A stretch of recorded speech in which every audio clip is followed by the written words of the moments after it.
এই পিঠাটি কে কী নামে চিনেন আমি জানি না, হয়তো আমাদের এলাকায় এটাকে সেমাই পিঠাও বলে, আবার চুষি পিঠাও বলে। যাই হোক, প্রথমে চুষি পিঠা বানানোর জন্য চালের গুঁড়া সেদ্ধ করে নেওয়া হলো। এবার এটা সেদ্ধ হয়ে গেলে নামিয়ে নিয়ে হাত দিয়ে মুথে নেব ভালো করে, যাতে এটা শক্তও না হয় আবার নরমও না হয়।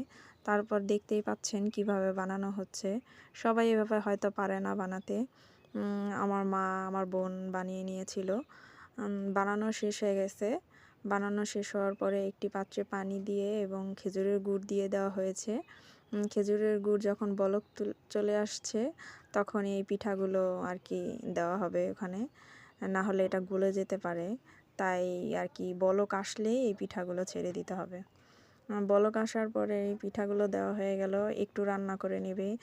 রান্না একটু হয়ে আসলেই পরে দুধ দিয়ে দেওয়া হবে। এবার দুধটা আগে থেকে জাল করে নিয়েছিল অনেক ঘন করে। দুধ দেওয়ার পরে আরও কিছুক্ষণ রান্না করা হবে। রান্না করা হয়ে গেলেই এটা যাতে নিচে না লেগে যায়, বারবার নাড়িয়ে দেখতে হবে যে নিচে লেগে গেছে কিনা। আমাদের রান্নাটা হয়ে গেছে, বাস কমপ্লিট রান্না।